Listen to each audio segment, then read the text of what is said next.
Salat 23 rakaat tapi dalam waktu 10 menit. Sekarang saya ajak Bapak Ibu berfikir dengan logika saja dulu. Kalaulah salat itu tumakninah 23 rakaat, di mana letak tumakninahnya? Dalam salat yang geraknya cepat sangat. Kira-kira di mana tumakninahnya? Disebut oleh para ulama itu bid'ah. Ini yang disebut dengan bid'ah. A'udzu billahi minasyaitonir rajim. Bismillahirrahmanirrahim. Assalamualaikum warahmatullahi wabarakatuh. Turun deh. Alhamdulillahi rabbil alamin. Alhamdulillahilladzi arsala rasulahu bil huda wa dinil haqq liyudhhirahu 'alad dini kullih wa kafa billahi syahida. Ashhadu an la ilaha illallah wahdahu la syarika lah wa ashhadu anna Muhammadan abduhu wa rasuluh la nabiyya ba'd. Allahumma salli wa sallim wa barik ala hadzal nabiyyil karim. Allahumma salli ala Muhammad wa ala ali Muhammad fil alamin innaka Hamidum Majid. Ya ayyuhan nasu taqu rabbakumul ladzi khalaqakum min nafsin wahidah wa khalaqa minha zawjaha wa batha minhuma rijalan katsiran wa nisaa wattaqullaha alladzi tasaaluna bihi wal arham innallaha kana 'alaikum raqiba. Puji syukur kehadirat Allah dengan mengucapkan alhamdulillahirabbil alamin, berselawat kepada Nabi dengan mengucapkan Allahumma salli ala Muhammad wa ala ali Muhammad fil alamin innaka Hamidum Majid. Bapak Ibu sekalian yang berbahagia, mudah-mudahan di subuh hari ini Allah berkahi kita semua, insyaallah yang hadir husnul khatimah.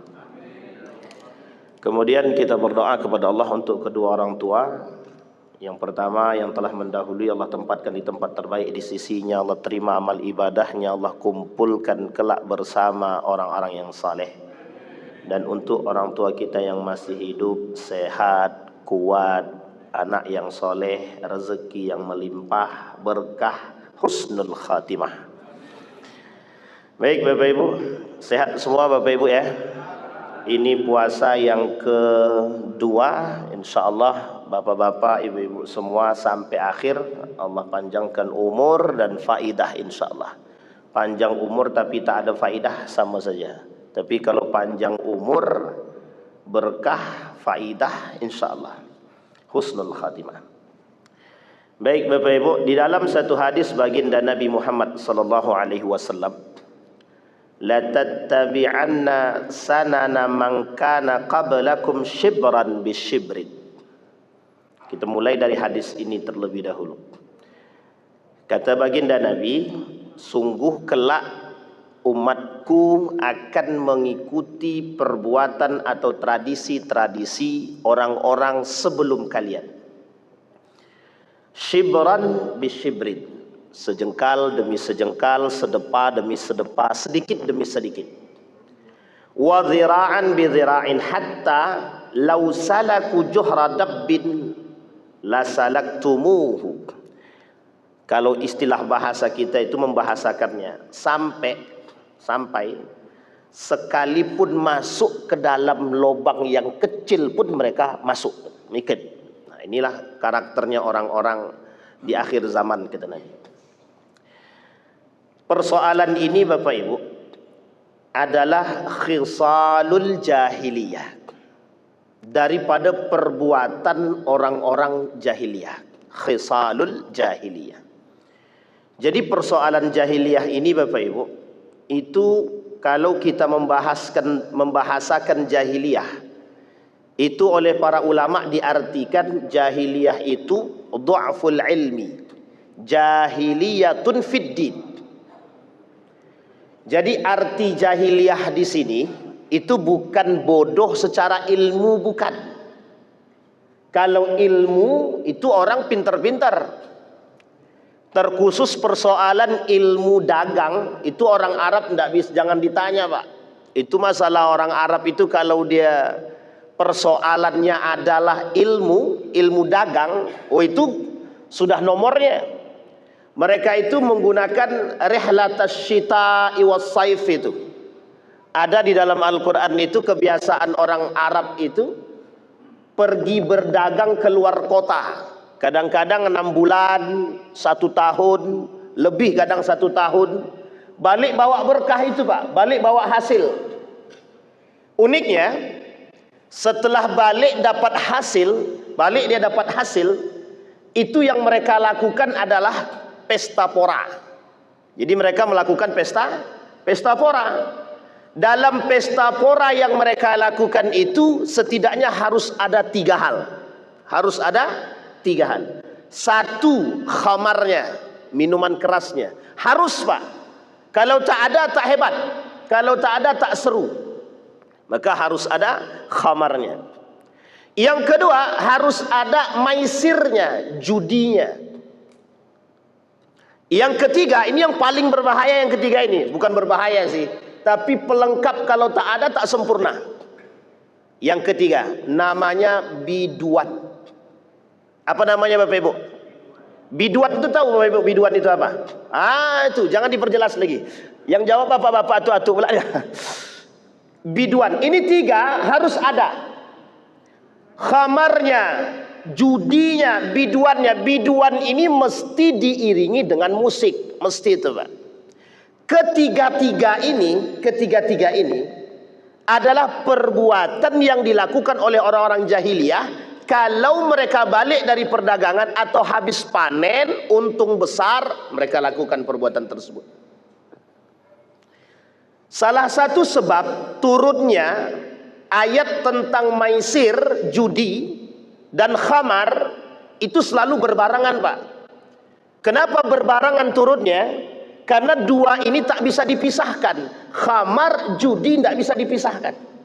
Sehingga turunnya bersamaan. Ada tahapannya. Disebutkan oleh Allah di dalam ayat tahapan terakhir itu, rijsud min amalis syaitan. Karena khamar itu pengharamannya bertahap. Nah, khamar dan judi pengharamannya sama, bertahap. Dan karena mereka satu paket itu, makanya keharaman judi, keharaman khamar itu bertahap. Tahapan pertama dikasih tahu, ini enggak ada, tidak ada manfaatnya. Apa kata mereka?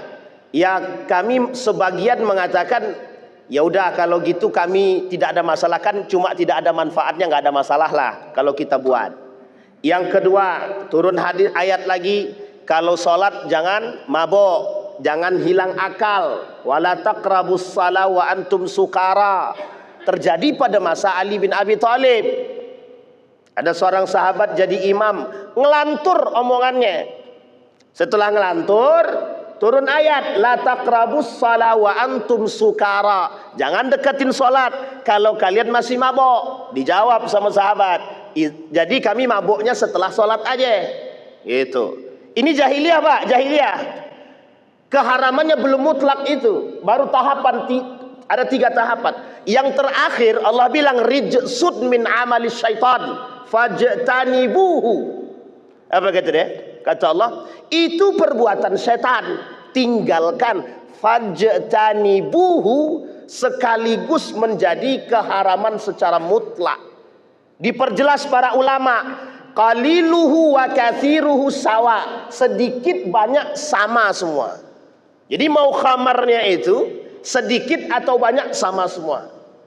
Bisa dipahami tahapan keharaman daripada khamar dan judi. Ini dilakukan oleh orang-orang jahiliyah pada masanya.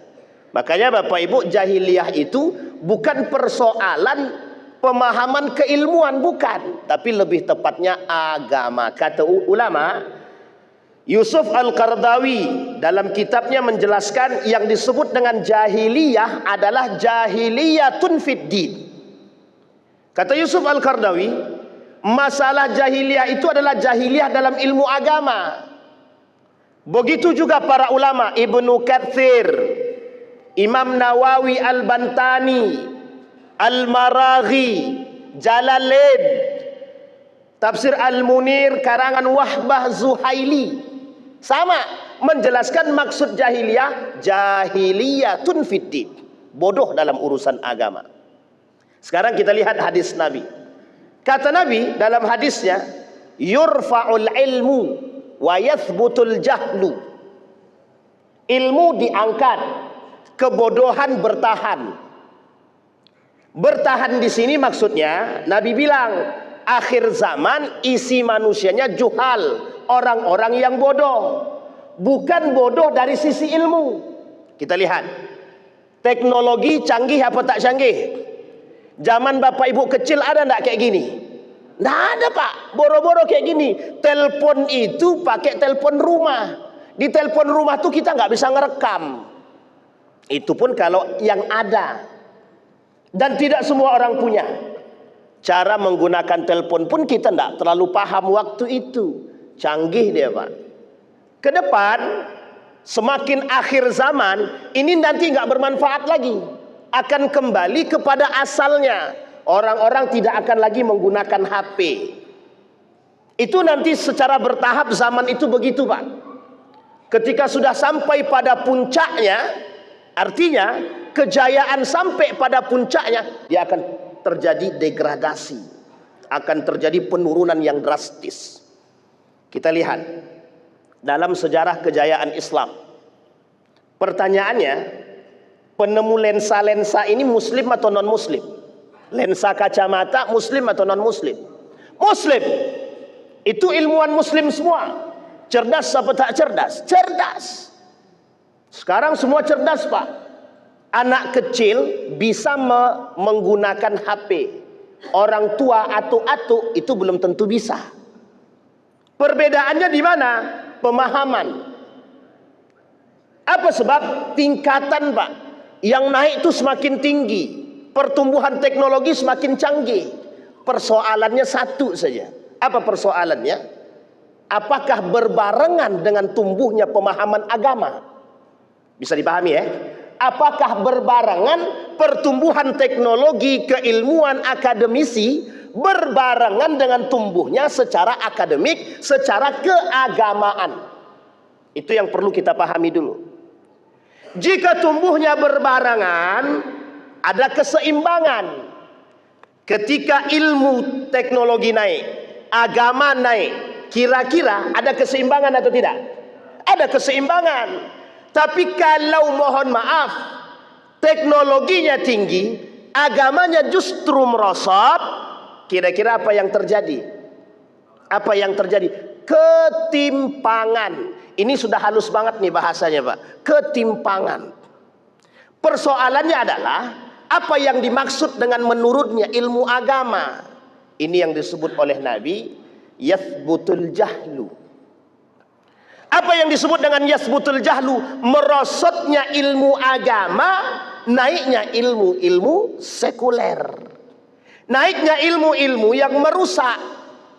Sebenarnya tidak merusak, tapi itu tidak bisa kita hindari Ustaz. Betul. Hanya saja kontrolnya tidak ada. Apa kontrolnya? Agama. Sekarang kita lihat. Kita lihat. Dalam berpuasa itu hukumnya apa? Wajib apa tak wajib? Wajib. Bapak ibu puasa, dalam puasa itu menahan apa? Ini mesti sudah disampaikan. Orang puasa menahan haus dan lapar. Itu physically. Cuma secara fisik saja. Zahir saja. Tapi ada secara batin, ada. Menjaga, mohon maaf, pandangannya. Makin lama mic-nya makin turun. Bisa dipasang. Tolong sini. Ya. Tahu betul ente. Naikin. Oke Bapak Ibu. Biasalah. Agak turun sedikit. Mudah-mudahan bisa diganti yang baru. Kita kembalikan Pak. Jadi sampai mana tadi lupa. Agama. Orang puasa wajib menahan haus dan lapar. Itu jelas Pak. Itu secara zahir. Sekarang pertanyaannya secara lisan terjaga apa tidak? Pertanyaannya secara lisan terjaga atau tidak? Hawa nafsunya terjaga atau tidak? Kita ambil contoh perbuatan yang nyata. Apa hukumnya ngabuburit? Ngabuburit hukumnya apa? Mubah kah? Halal kah? Haram kah? Makruh kah? Ustaz, kami ngabuburit suami istri itu tidak ada masalah. Yang masalah mohon maaf generasi muda datang dengan pacarnya. Dia puasa tapi dia gandengan tangan. Pertanyaannya muncul, di mana letak ilmu agamanya? Ustaz, yang penting kan kami puasa, masalah kami berpacaran itu apa urusannya? Dosanya tetap dosa kan?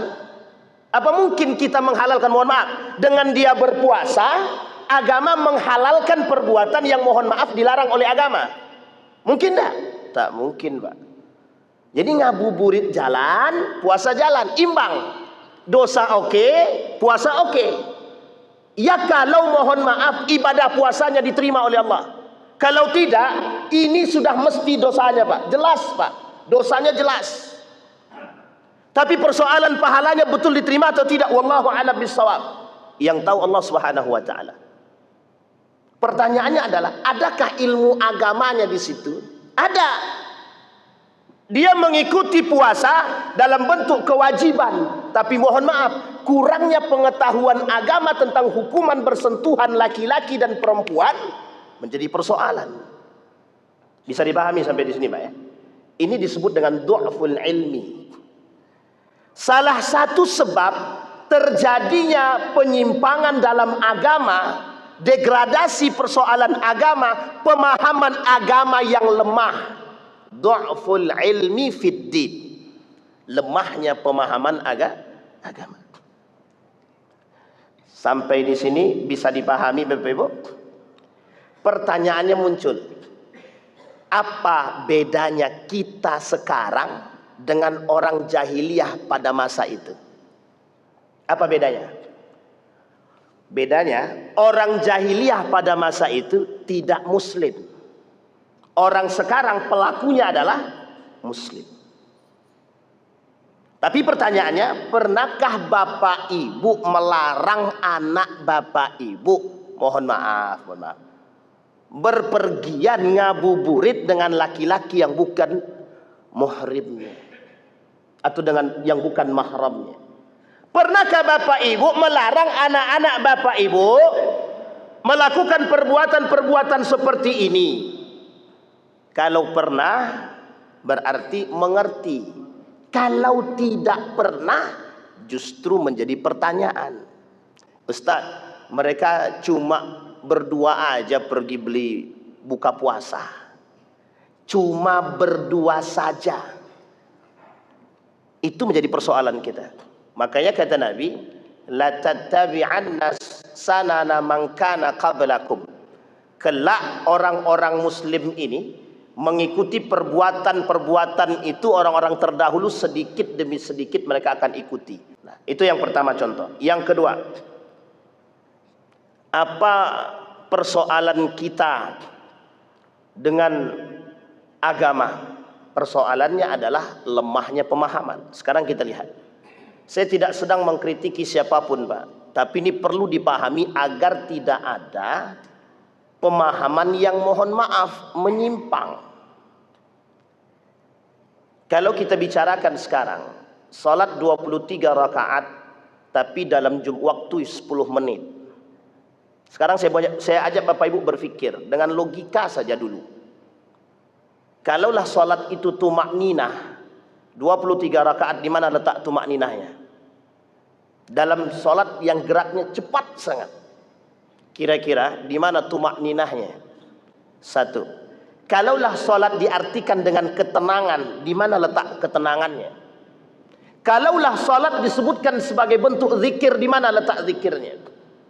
Bisa dipahami Bapak Ibu ya? Pertanyaannya adalah, apakah pelakunya mengerti agama atau tidak mengerti?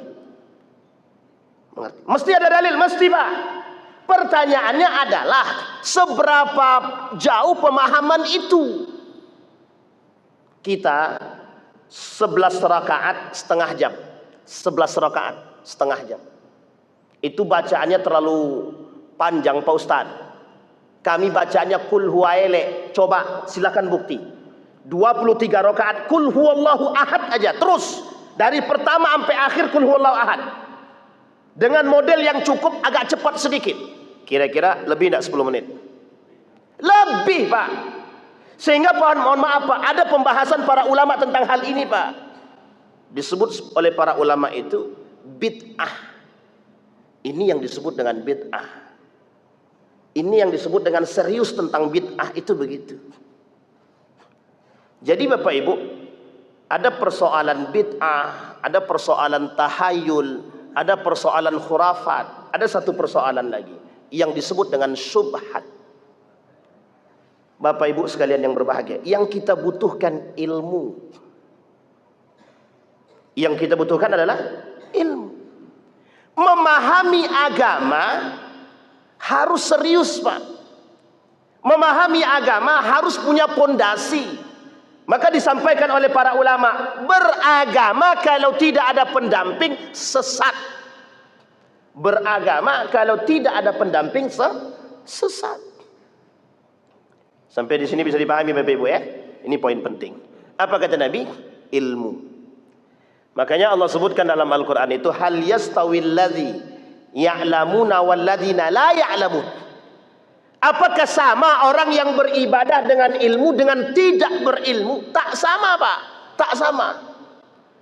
Bapak Ibu jangan asal puasa saja. Kita ini banyak orang puasa, kita puasa. Orang puasa dengan ilmu, kita puasa dengan dosa. Contoh. Kita nggak punya ilmu. Ketika sahur azan berkumandang, oh baru azan, makan aja langsung, katanya. Atau sebaliknya, Pak, ketika azan berkumandang masih ada orang yang masih makan. Kalau kita tidak paham ilmunya, kita akan katakan, oh tercela tuh, batal puasanya, azan dia masih makan. Pertanyaannya adalah, betulkah begitu? Adakah ilmunya? Ada. Apakah semua ulama ini sepakat 4 mazhab ini ketika azan berkumandang habis semua? Tidak, Pak. Tidak. Masih ada sebagian kecil daripada para ulama itu yang ketika dia makan azan berkumandang itu mengatakan habiskan makanan baru kemudian dia selesai. Masih ada. Pertanyaannya adalah, ilmukah atau tidak? Ilmu. Yang kedua, persoalan dalam puasa. Banyak sekali, Pak, persoalan dalam puasa itu. Ada yang mengatakan tentang doa berbuka puasa. Ini pentingnya ilmu di situ. Doa berbuka puasa. Ada orang mengatakan, Allahumma laka sumtu wa bika amantu wa rizqika aftartu bi rahmatika ya arhamar rahimin. Ini salah. Hadis yang sahihnya, Bapak Ibu, hadis yang sahih buka puasa itu bismillahirrahmanirrahim. Tapi Bapak Ibu, persoalannya, kenapa Allahumma laka sumtu ini menjadi satu hadis yang tetap tidak pernah selalu dipertahankan? Saya kasih kuncinya, Pak. Ini ilmunya di situ. Ada orang yang berbuka puasa dengan kalimat tersebut. Seorang ulama bilang begini, hadis palsu, Pak. Dia berdoa tapi hadisnya palsu, boleh. Itu ulama yang bilang. Ulama Saudi banyak yang memahami hal demikian, Pak. Hadis palsu. Pertanyaannya, bagaimana dengan hadisnya dhaif, lemah? Hadis lemah boleh diambil faidah ilmu, Pak. Jadi kalau kita paham, kita tak akan menyalahkan orang. Sedikit pun tidak akan. Ini kunci, Pak, kunci. Maka butuhnya ilmu itu di situ. Yang dikhawatirkan oleh Nabi, persoalannya sederhana. Kata Nabi, orang-orang yang mohon maaf, du'ful ilmi fid din, yang lemahnya ilmunya dalam agama, mereka saling bertikai antara satu dengan yang lain. Salah satu yang disampaikan oleh Dr. Abdul Razak Muhsin Al-Badar dalam kitab dia, apa kata dia? Penyebab terjadinya perpecah belahan itu adalah du'ful ilmi, kurangnya pemahaman. Jadi sampai hari ini kenapa Majelis Ulama Indonesia tidak mempersoalkan doa tersebut? Karena memang tidak ada yang persoalkan. Ada ulama yang membenarkan. Termasuk salah satunya doa Zahabaz zama wabtallatil uruq wa thabatal ajru insyaallah. Itu hadisnya hasan, bukan sahih, derajatnya hasan. Dihasankan oleh Syekh Al-Albani. Hasan, bukan sahih. Artinya Bapak Ibu sekalian yang berbahagia, berdoa dengan apapun dalam duka puasa tersebut, bahkan ulama yang mengatakan ini ilmunya. Hadis palsu pun tidak ada persoalan. Dalam doa, ya Allah, berikanlah kami makan hari ini, Allah. Ada dalam hadis Nabi? Tidak ada, tapi diterima apa tidak? Bolehkah kita begitu? Itu persoalan. Logikanya begitu. Tapi Bapak Ibu, kita perlu ilmunya. Kenapa kita perlu ilmunya? Agar kita berpuasa dengan ilmu. Misal, yang berpegang teguh dengan mazhab Syafi'i. Yang berpegang teguh dengan mazhab Syafi'i. Ketika azan berkumandang, dia masih tak boleh bagi makan. Yang dalam mulut bagaimana Pak Ustaz? Buang. Kumur-kumur bersihkan. Dibuang, harus. Tapi kalau dalam sebagian mazhabnya Imam Abu Hanifah, telan aja sampai selesai gitu deh. Tapi setelah itu jangan makan lagi gitu deh. Nah, tapi kalau makan lagi ya batal. Tapi kalau sudah masuk dalam mulut azan, tidak mungkin ditahan sampai selesai Pak. Itu tidak mungkin ditahan sampai buka puasa. Maka ada dua kemungkinan, ditelan atau dibuang. Bisa dipahami Bapak Ibu ya? Ini persoalan. Termasuk persoalan tadi. Apa persoalan tadi? Anda berpuasa, tapi Anda melakukan perbuatan kefasikan. Apa kefasikannya? Anda bercampur laki-laki dan perempuan. Bukan berarti tradisi ngabuburit ini itu salah. Cuma kalau Anda datang dengan suami benar. Tapi kalau mereka datang dengan mohon maaf pasangannya haram. Dia berpuasa tapi dia melakukan perbuatan keharaman. Ini yang harus kita perbaiki. Sama istilahnya Bapak Ibu puasa tapi nggak sholat. Itu sama-sama. Ada Ustadz yang bilang begini, Ustadz, puasa sendiri, kemudian sholat sendiri, hitungan pahalanya sendiri-sendiri. Benar, itu tidak salah Pak, benar. Yang salah itu adalah kira-kira apakah puasa kita ini diterima oleh Allah atau tidak. Satu, mohon maaf ya, kalau puasa kita diterima oleh Allah, apakah nilai pahalanya sama dengan mohon maaf ketika Bapak Ibu meninggalkan sholat? Jadi jangan katakan tidak apa-apa dia tidak sholat, yang penting dia puasa. Tidak apa-apa dia sholat, yang penting dia puasa. Salah kah? Salah Pak. Itu gaya berpikir orang jahiliyah. Gaya berpikir jahiliyah itu begitu. Kalau disebutkan dalam bahasanya dzannal jahiliyah. Jadi kita perlunya di situ. Terjadinya penyimpangan agama itu disebabkan karena kita lemah dalam urusan agama. Nah, ditambah sekarang ini Bapak Ibu, ada model berpikir yang disebut dengan liberalisme. Kalau kita bahasakan lebih jauh, ada kelompok namanya Murji'ah.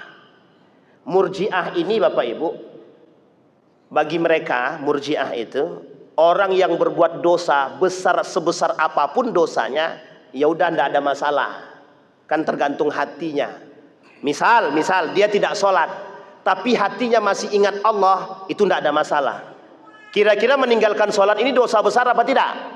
Dosa besar. Kata Murji'ah tidak. Tidak ada masalah, yang penting kami masih ingat Allah. Selesai. Sama dengan manusia sekarang. Apa maksudnya?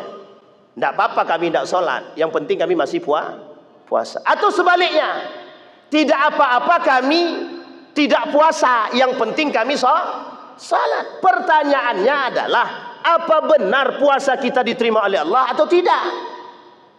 Bagaimana Allah bisa menimbang puasa kita, mohon maaf, sementara kita tidak sholat?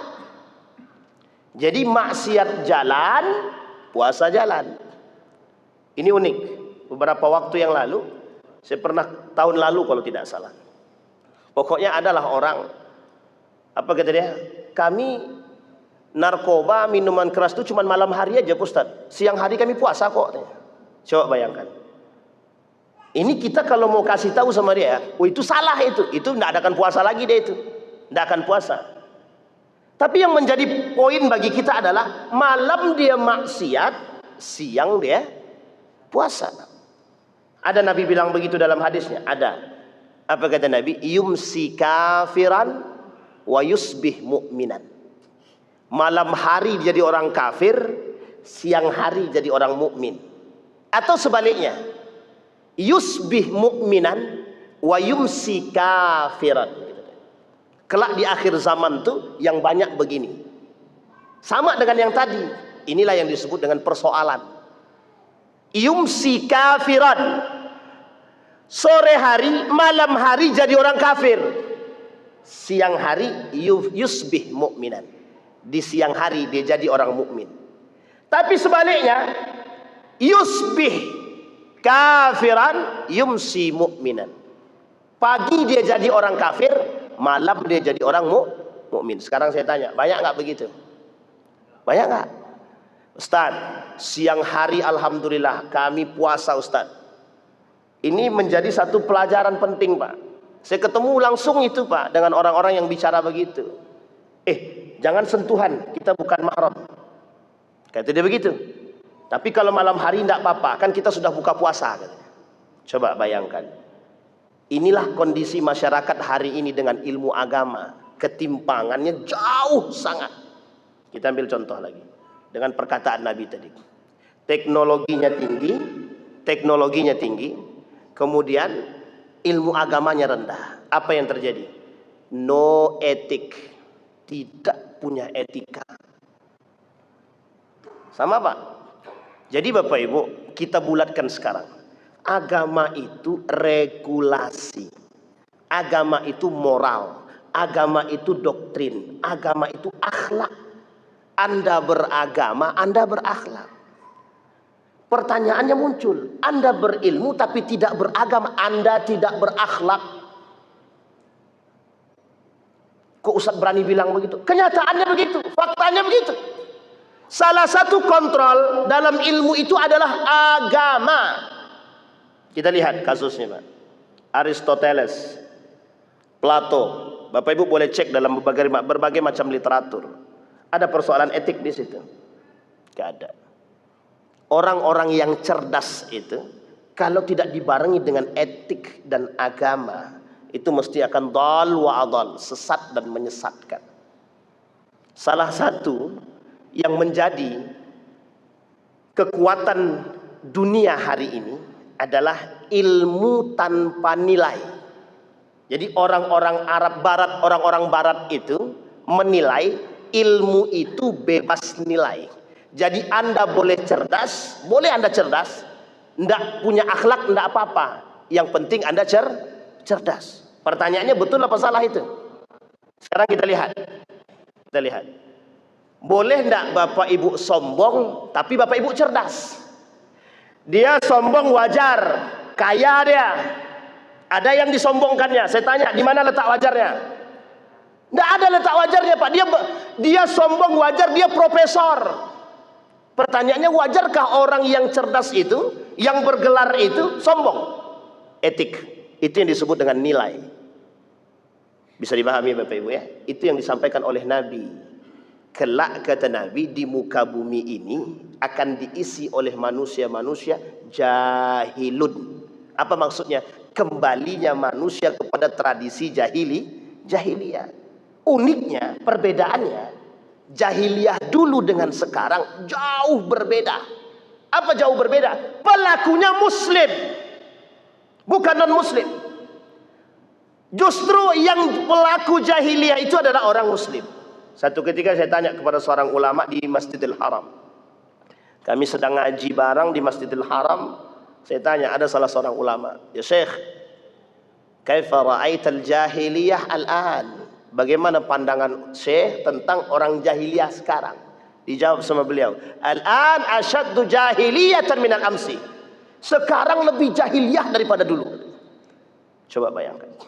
Apa sebabnya? Tradisi, Pak. Nah, sekarang pertanyaannya, mengapa kok bisa sebegitu jahiliyahnya? Yathbutul jahlu. Sebabnya ilmu agama ditinggalkan. Kita lihat, betul enggak proses meninggalkan pemahaman agama ini terjadi? Kita lihat. Dulu pernah terjadi ingin dibuangnya pelajaran agama. Itu dulu, Pak. di beberapa sekolah tinggi itu ada kuliah diberi ruang, Pak. Namanya akidah dan akhlak. Akidah 4 SKS, akhlak 4 SKS. Naik, Pak. Lambat laun jadi naik dia. Yang tadinya 4 SKS digabung. 2 SKS akidah, 2 SKS akhlak. Seiring berjalannya waktu dikurangi, Pak. Jadi 2 SKS. 1 SKS akidah, 1 SKS akhlak. Seiring berjalannya waktu mereka buat itu cukup jadi ekstrakurikuler saja. Yang mau ikut silakan, yang nggak ikut tidak ada masalah. Betul apa salah itu? Begitu itu. Sekarang kita lihat, Pak, program yang lain. AI. Bapak Ibu tahu AI ya? Saya tidak sedang mengecam AI, tapi perhatikan baik-baik kondisi dengan apa yang dikatakan oleh Nabi. Apa kata Nabi? Persoalan AI itu. Kemana Bapak Ibu kalau bertanya tentang agama? Bapak Ibu kalau bertanya tentang agama kemana? Ustadz, betul ya? Kita anggaplah mufti menjawab, Dr. Mawardi Muhammad Saleh. Jamaah bertanya, mufti menjawab. Sekarang saya tanya dulu, lebih banyak mana yang bertanya? Kepada Dr. Mawardi Muhammad Saleh atau kepada Google? Atau kepada AI? Itu sekarang. Di mana letak yang hilang? Etik, nilai. Jadi jangan salah pertumbuhan itu. Jangan Bapak Ibu kira pertumbuhan ini akan membawa kita lebih cemerlang, sementara mohon maaf kita dalam degradasi moral. Apa sebab? Agama menurun. Makanya banyak sekali mohon maaf penyimpangan agama terjadi. Apa penyimpangan agama yang terjadi sekarang? Banyak model agama yang mereka buat. Ada yang sholat kalau tidak pakai merah putih tidak sah sholatnya. Ada yang begini, ada yang begitu. Pertanyaannya adalah di mana pemahaman agamanya? Ini yang disebut dengan du'aful ilmi fiddin. Lemahnya ilmu agama lemahnya ilmu dalam agama. Apa yang dimaksud? Jahiliyatun. Itu yang disebut sesungguhnya jahiliyah, Bapak Ibu sekalian berbahagia. Bisa dipahami Bapak Ibu ya? Nah, kembali kepada pemahaman ulama tadi. Kata para ulama, ada solusinya, ada. Yang namanya pertumbuhan teknologi itu tidak bisa kita hindari. Yang harus kita lakukan perkuat agama. Jadi biar mengimbangi pertumbuhan teknologi, pertumbuhan keilmuan ini harus diimbangi dengan pertumbuhan agama. Biar bisa seimbang setidaknya. Syukur-syukur lebih tinggi daripada pertumbuhan itu sendiri. Satu. Yang kedua, kata Nabi, berpegang teguh dengan Al-Quran dan Sunnah itu adalah jalan keselamatan. Perhatikan baik-baik. Al-Quran saja mereka lakukan tipu daya, apalagi dengan perkataan Nabi. Semua bisa mereka buat. Artinya kalau kita tidak berpegang dengan Al-Quran dan Sunnah, di mana letak pengetahuan kita? Satu. Yang kedua. Yang ketiga, berarti kita harus kembali kepada Quran dan Sunnah sebagai pegangan kita. Yang ketiga, khulafa'ur rasidin. Kembali kepada pemahaman para khulafa'ir rasidin, para sahabat-sahabat Nabi yang memberikan pemahaman-pemahaman yang baik yang kita pegang. Ulama-ulama kita yang membawa kita pegang. Yang keempat, ku anfusakum wa ahlikum nara. Jangan Bapak Ibu kira, Bapak Ibu kita lihat sekarang begini. Ada satu yang sangat-sangat membuat kami sedih. Saya pernah kecil di kampung, hidup suasana Ramadan tuh hidup sangat. Tapi perhatikan sekarang, bagaimana suasana Ramadan sekarang? Adem ayem, seolah-olah tidak ada. Bahkan dulu siaran televisi itu selamat menunaikan ibadah puasa. Setiap produk mengucapkan di dalam televisi. Sekarang perhatikan, apa semarak Ramadan yang nampak sekarang? Nggak ada, Pak. Tidak ada bedanya antara Ramadan dan tidak Ramadan. Hanya perbedaannya sholat tarawih saja. Tapi kalau kita lihat dalam keseharian, tidak ada, Pak. Yang maksiat, yang tak maksiat ya sudah. Begitu aja. Tapi poinnya adalah, begitulah nilai-nilai itu hilang sedikit demi sedikit. Yang harus kita jaga. Yang kelima Bapak Ibu, jagalah tradisi. Apa yang dimaksud? Tradisi keagamaan yang ada. Jaga, Pak, jaga. 2 hari yang lalu seorang ibu-ibu nelpon, Ustadz, gimana kondisi masjid kami, Ustadz? Yang kemarin itu, kalau tahun kemarin yang datang baca Quran itu 40 orang anak-anak Ustaz. Sekarang 4 orang Ustaz. Hilang nolnya. Nangis kami Ustaz. Mohon maaf Bapak Ibu. Kalau kita yang hadir ini tidak punya sikap terhadap kondisi yang saya sampaikan tadi, kelak kita akan merasakan seperti apa yang dirasakan oleh Ibu tadi. Kita akan merasakan betapa hampanya hidup ini tanpa ada agama. Akan terasa jelas. Hanya saja kekuatan kaum liberal orientalis hari ini lebih kencang ketimbang kita yang paham agama. Jadi kita Bapak Ibu dibuat sekabur mungkin tentang agama. Inilah yang disebut dengan tasbih, tasyabbuh, tashkik, ragu. Salah satu metode yang dilakukan oleh orientalis dalam dunia perang pemikiran. Ku anfusakum wa ahlikum nara. Tanamkan, buat kurikulum pendidikan Ramadan khusus di rumah kita masing-masing, agar ibadah Ramadan kita selalu sejalan dengan apa yang disampaikan oleh para sahabat, yang disampaikan oleh Nabi, yang dibuat oleh para alim ulama, agar hidup dan terasa suasana Ramadan terkhusus bagi kita. Yang dikatakan A'agim itu sangat benar sekali dari dulu sampai sekarang. Dimulai dari diri sendiri, dimulai dari hal yang paling kecil, rumah tangga kita. Kalau kita bisa menghidupkannya, insya Allah tempat lain bisa hidup. Kembali kepada kita. Kalau Bapak Ibu tidak jaga dari sekarang, mohon maaf. Tidak ada solusi yang bisa kita berikan kecuali kembali kepada pemahaman agama yang baik dan benar. Itulah ketakutan kita sekarang. Karena sesungguhnya syubhat itu, bid'ah itu berada di sekeliling kita. Mudah-mudahan ada manfaat dari apa yang kita sampaikan di subuh hari ini. Mudah-mudahan semakin menambah ketakutan kita akan hilangnya agama dan nilai. Mudah-mudahan semakin menjadikan kita orang yang taat kepada Allah dan takut kepada Allah, dan insya Allah bisa membangun rumah tangga penuh nilai-nilai agama. Amin ya rabbal alamin. A'udzu billahi minasyaitonir rajim. Bismillahirrahmanirrahim. Hamdasy syakirin, hamdan naimin, hamdan yuwafi ni'amahu wa yukafi'u mazidah, ya rabbana lakal hamdu kama yanbaghi li jalali wajhikal karim wa 'azimi sultanik. Allahumma faqihna fid din wa 'allimna ta'wil. Allahumma ighfir lana dhunubana wa dhunuba walidina warhamhuma kama rabbayana shighara. Allahumma arinal haqqa haqqan warzuqna ittiba'ah wa arinal batila batila warzuqna ijtinabah. Allahumma ansur man nasara ad-din wa khudhul man khadhala al-muslimin. Allahumma inna nas'aluka 'ilman kamilah wa yaqinan sadiqah wa 'amalan salihan maqbulah wa tijaratan lan tabur.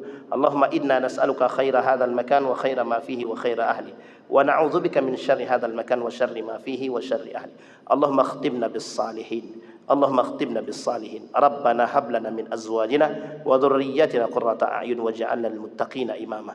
Allahumma ighfir lahum warhamhum wa'afihim wa'fu anhum wa akrim nuzulahum wa wasi' madkhalahum waj'alil jannata mathwahum. Rabbana atina fid dunya hasanah wa fil akhirati hasanah wa qina adzabannar. Walhamdulillahi rabbil alamin. Assalamualaikum warahmatullahi wabarakatuh.